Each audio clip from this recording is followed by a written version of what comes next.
নজর রাখবো পরবর্তী সংবাদে।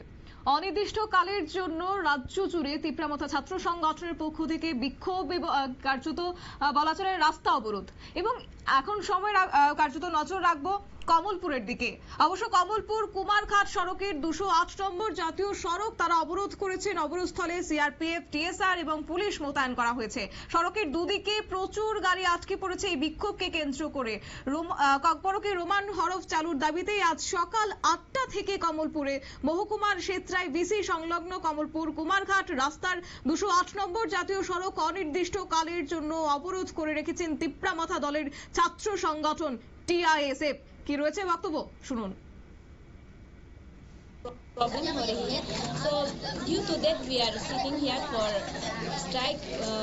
We are demanding for Roman script.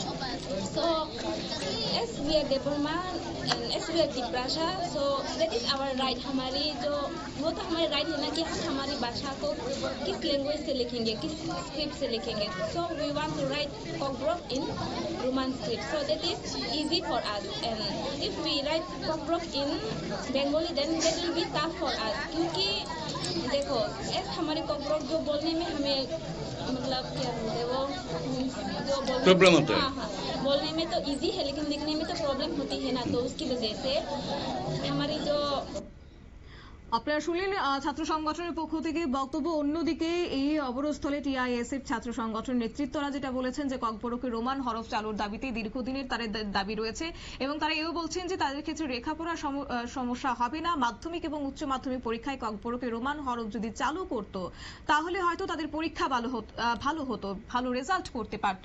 এই দাবিকে কেন্দ্র করে আজকে কমলপুরে 208 নম্বর জাতীয় সড়ক অবরোধে সামিল হয়েছে তিপ্রামথা ছাত্র সংগঠন।